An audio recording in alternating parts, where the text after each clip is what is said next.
Finn Russell, what a player. But it wasn't always easy for him. This is the story of how a boy who left school at 16 to ply his trade as a stonemason became one of Scotland's best ever rugby players. Sporting acumen was nothing new to the Russell family when Finn was growing up. His grandparents were international badminton players and his uncle and great-grandfather played cricket for Scotland. But Russell had ambitions of following his brothers into rugby and started playing at Wallace High School in Stirling, which was a normal Scottish state school. He didn't attend a private school or become part of any rugby academy. He was not very invested in academia and left school at 16 to become an apprentice stonemason, earning £300 a week.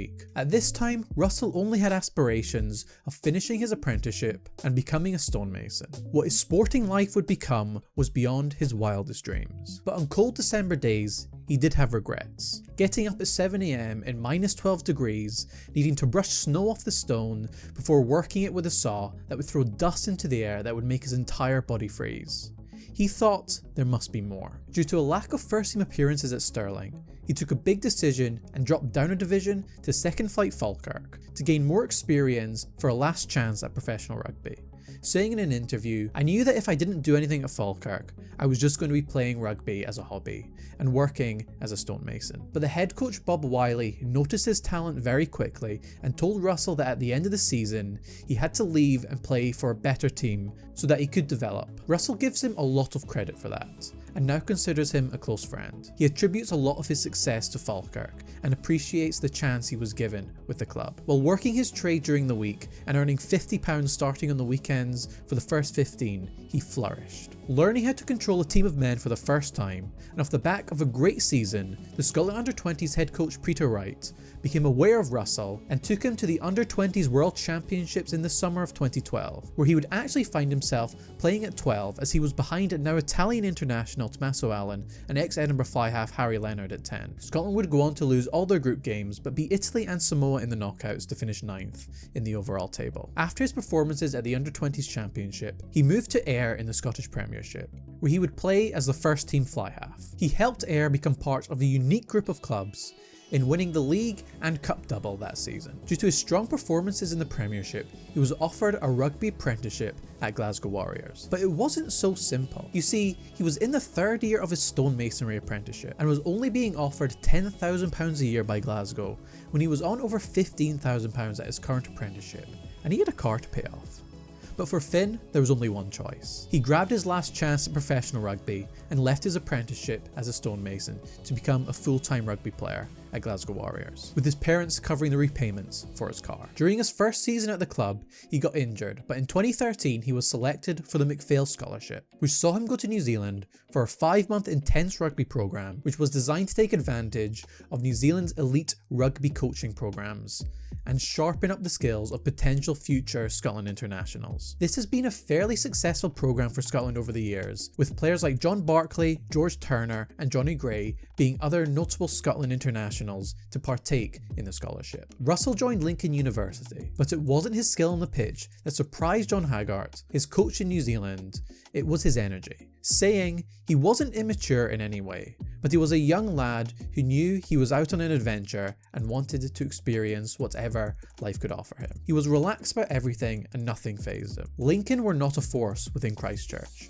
but Russell relished in the rugby, and as you would probably expect from Russell, relished in his time at the student bars too. He didn't need to manage older players, and his relaxed manner helped him build a strong bond with the students. He wasn't the most driven athlete, but even at this early stage in his development, his skills with the ball in hand and on boot were impressive. He showed off vision to put himself, the ball and others into space, which became a massive part of his game going forward. John Haggart noted that he didn't want too much info in his head. He wanted to play with a free spirit, and he wasn't afraid of making mistakes. He would brush it off and try something equally as outlandish as what failed before. Nothing fazed the young Finn Russell. Dominic Bird, who was a teammate of Russell at Lincoln and would become his teammate again at Racing 92 later in their careers, noted that you needed to expect the unexpecteds from Russell, but there were also what he described as unexpected unexpecteds too. One example he gave was when they had a scrum on their own line with Russell playing 10. He received the ball and everybody expected him to kick it, but Finn had another idea. and ran straight at the opposition defensive line and went straight over the top of a defender to make a line break. Bird stated it was something you'd expect to see from Ngani Lamapi, and that the team were shocked by the skinny white Scottish kid bowling over a tackler. Russell led Lincoln to a surprise playoff semi-final in Christchurch's Metro tournament, and was also named the MVP of the division by a group of independent judges. In fact, Russell was so good there were attempts to keep him in New Zealand. Haggart tried to convince the SRU to allow Russell to extend his stay so he might play in the semi-final, but the SRU rejected the request, and Russell flew home for pre-season with Glasgow Warriors. Canterbury were potentially interested in offering Russell a contract to play in the Mitre 10 Cup, but out of respect for the SRU, they didn't. Without Russell, Lincoln lost their semi-final. When he returned from New Zealand for the 2013-14 campaign, he didn't come straight into the Glasgow team, with the likes of Rory Jackson and Duncan Weir ahead of him. So in November of 2013, when he made his first start for the club against the Dragons, he started at 12, where he played much of his career before this point. And off the back of a fantastic performance from the young Russell, he was offered his first proper professional contract at Glasgow by at the time Glasgow head coach Gregor Townsend. He'd done it. He'd become a professional rugby player. But this was only the beginning for Finn Russell. After coming off the bench for Rory Jackson in a win against Cardiff in February at the Arms Park, which was a pretty decent feat back then, he started the next game against the Dragons. After that, he quickly moved up the ranks at Glasgow, swapping in and out the 10 spot with the more established Jackson and Weir, starting 11 games for Glasgow during that season. But by the end of the regular season, he had made the 10 spot his own and started for Glasgow in the semi-final and their first ever Pro 12 final, which they would unfortunately lose to Leinster, where Finn Russell scored all of Glasgow's 12 points on the day. But Russell's quick rise wouldn't stop there. New Scotland head coach Vern Cotter was challenged with the task of making Scotland a competitive Tier 1 nation, and he saw Russell as one of the players to help him achieve that. Russell earned his first cap for Scotland when he started in a win against the USA on the 7th of June. Scotland head coach Vern Cotter said about Russell, "You'd think he'd played 20 or 30 games already.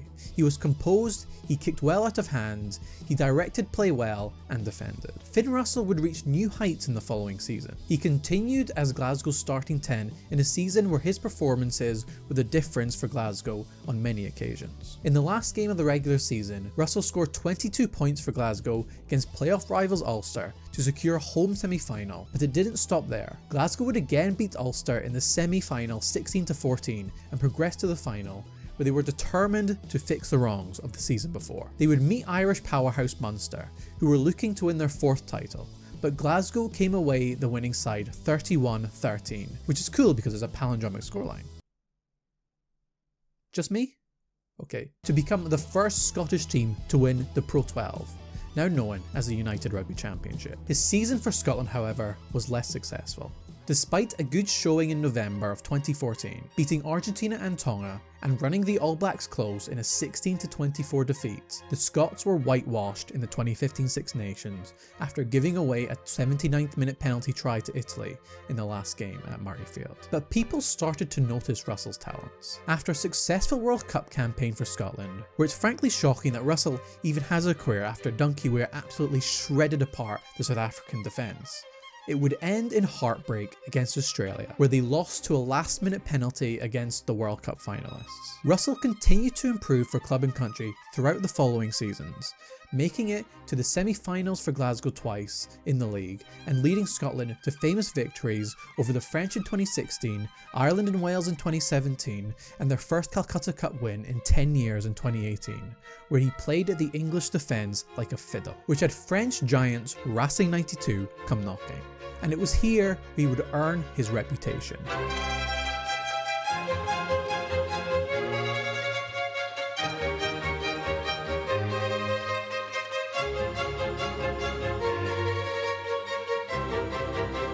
He was given the tag of Maverick to exemplify his flamboyant off-the-cuff play style, which was exactly what the Parisians wanted, who had narrowly lost the Champions Cup final the season before Russell joined in 2018. But Russell was unable to bring them success, with no top 14 titles and losing in the 2020 Champions Cup final after throwing an intercept to extras Jack Noel. But another reason why the Maverick tag stuck was his reputation to go against the coach's plans and play the game his way, which further came to light after an amazing game at Twickenham in 2019. Scotland would find themselves 31-7 down at halftime, which led to a massive argument between Russell and now Scotland head coach Gregor Townsend in the changing room. Russell wanted to open up the game and play more ball on hand, but Townsend wanted to keep the kicking tactics that they planned to play with before the match.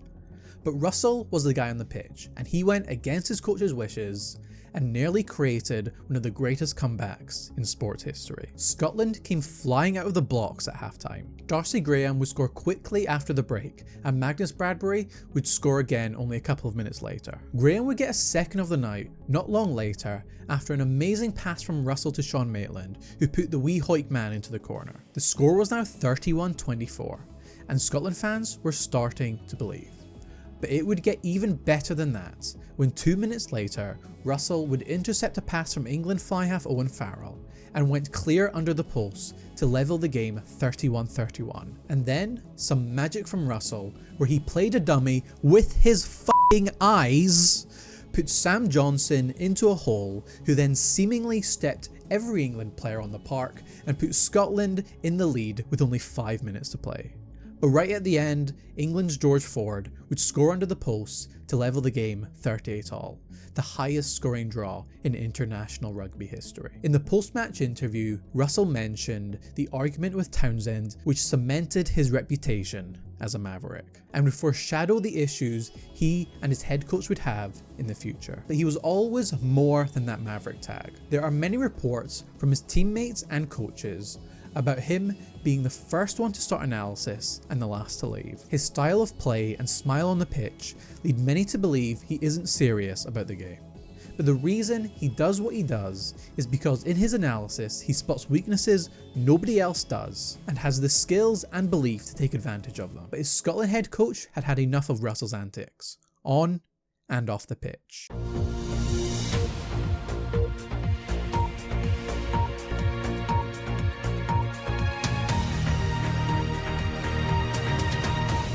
Finn Russell will not face Ireland next Saturday after leaving Scotland's Six Nations training camp. It follows what's being called a breach of team protocol, which is thought to be related to drinking alcohol. Now, it's understood the Racing 92 player left the team's training camp in Edinburgh on his own accord, while Scotland face Ireland on the 1st of February, and it's not clear if he will even be involved in the remainder of the tournament. Russell has 46 caps for Scotland. In the lead up to Scotland's first Six Nations match of the 2020 Six Nations against Ireland, it was found that after a late night drinking session, Russell had refused to stop drinking when approached by teammates and backroom staff, and went AWOL, leaving camp without permission and returning to his parents' home in Bridge of Allen, where he spent the night and did not report for training on Monday morning. He was told the next day that he wouldn't be available for the Ireland test and decided to leave camp and return to Paris to play for Racing 92 at the weekend. But Russell tells a different set of events. In an interview with The Times a few weeks later, he stated that this late night drinking session was a couple of beers with an 11 PM finish, but what he really wanted to exemplify was that this was merely the straw that broke the camel's back and was the tipping point of months and years of arguments between Russell and Townsend. Russell even had reservations of continuing his Scotland career in the 2019 Six Nations over his relationship with the head coach and considered packing it in at that point. He described the environment as highly controlled and joyless, especially compared to Racing 92's, where players are given the freedom to do what works best for them in their spare time. At that point in time, Townsend had coached Russell for 8 years, being the man who offered him his first professional contract.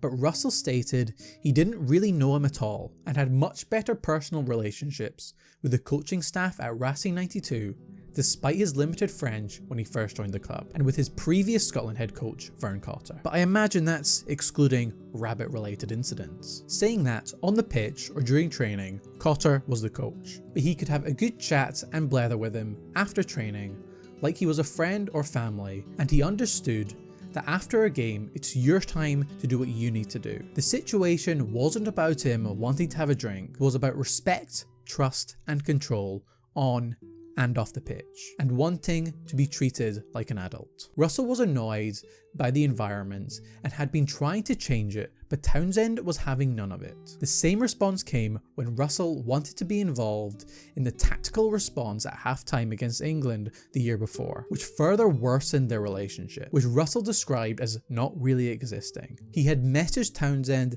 10 days before joining camp for the Six Nations, echoing his concerns, but never heard back from him. The row that evening in the team hotel started after Russell had flown up from London right after Racing 92's cup tie with Saracens, but the players who had already been in camp had agreed in his absence that players could only have 2 beers. As part of Scotland's leadership team, Russell didn't like these decisions being made without his input. With dinner that night, Russell had 2 beers and then another one later, which didn't sit well with Scotland's other senior players. After being picked up from the hotel by his parents that night, he didn't return for a team meeting the following morning and was told by Townsend when he returned for a meeting with him that night that he wouldn't be available for the Ireland game for his breach of team protocol the night before. He stated the chat with Gregor was decent enough and that they had never really spoken like that before, but still felt like he wasn't being listened to and that the two of them were going round and round in circles. The relationship soured even more after Townsend arranged for him to meet a psychologist. The message to Russell was that he thought he had a drinking problem, but the psychologist didn't see any issue with Russell, saying he's not in the front papers, not overweight, and performing well. Russell had basically the same conversation with Townsend in that Monday night meeting, but he wasn't being listened to, and Townsend insisted that something else must be wrong. Russell was also upset about the narrative around him returning to Racing. On the Wednesday after the breach of protocol, he was sent a message by Townsend telling him he was free to return to his club. He asked Townsend, "If you want me here, then I'm here. If not, then France is where I need to be." But since then, the narrative had been all about what Finn had done and not that he'd felt he was being all but told to leave. After the Ireland game, he was told no changes to the squad would be made for the England game the following week or against Italy in round 3. But improvements between Townsend and Russell appeared to be showing, as it was announced that the two had spoken in the lead up to the France game for Russell to provide insight into some of the French players that he played with and against week in, week out. But he was still not in the squad for Scotland's 28-17 win over Le Bleu, as himself and Townsend thought it would be too much of a distraction given the media fanfare around the two of them. That wasn't Russell's last chance to play for Scotland in that Six Nations.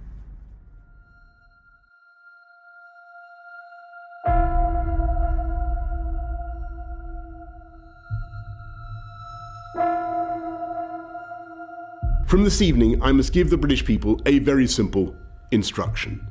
You must stay at home.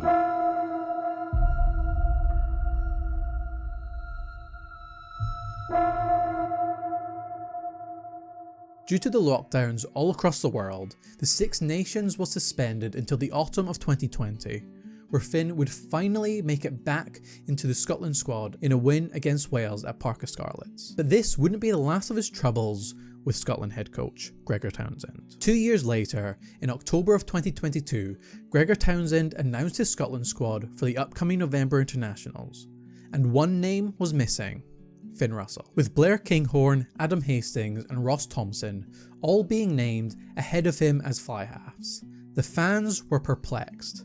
In an interview, head coach Gregor Townsend claimed everyone was being picked on form, which meant he considered Russell to be Scotland's 4th choice 10.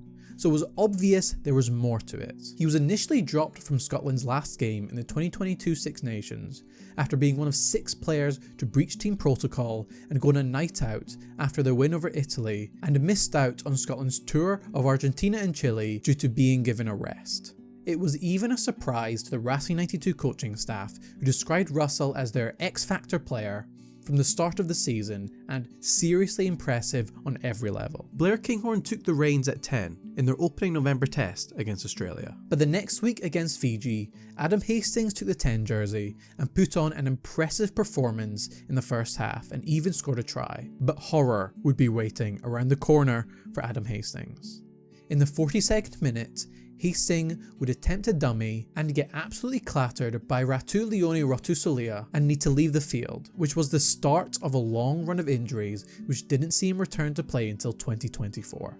To be honest, the trials and tribulations of Adam Hastings could be a video in and of itself. But what this did do, however, was leave the door open for Finn Russell to make his comeback. Head coach Gregor Townsend swallowed his pride and made the call to Russell, who would start the next week against New Zealand. And he showed us why he isn't Scotland's 4th choice 10. In a blinding performance where Finn took control of the game, Scotland would find themselves in the lead on the 60th minute. But alas, they couldn't do enough to get that first elusive win over the All Blacks. But one thing did happen that day. Finn Russell proved to himself, the fans, and most importantly, Gregor Townsend, that he was the man and he was undroppable. But this isn't where the fairy tale would end for Finn Russell. In the Six Nations, his performances would help Scotland win at a packed out Twickenham for the first time in decades and gain a record win over the Welsh at Murrayfield.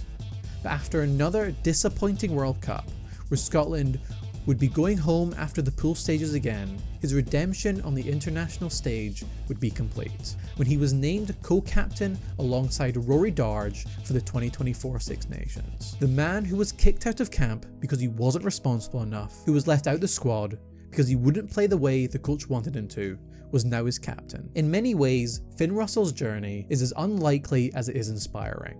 A young stonemason from Stirling who, through hard work, resilience and a relentless belief in his own style, rose to the very pinnacle of rugby, becoming the highest paid player in the sport when he joined Bath in 2023. His story is not just about success in the field, but about challenging conventions, whether that meant dropping down a division, leaving behind a stable career, or standing firm against expectations in favour of his unique, maverick-like approach to the game. Russell's career has been filled with highs and lows, from helping Glasgow Warriors secure their first ever league title, to becoming a polarising yet indispensable figure in Scotland's national squad. His clashes with authority have sometimes cast him in a controversial light, yet they've also highlighted his dedication to playing the game his way, a free spirit with a meticulous eye for detail, driven by an inner belief that rugby should be bold, creative and fearless. Today he stands as a symbol of resilience and reinvention. Finn Russell's journey is a testament to the power of following your own path,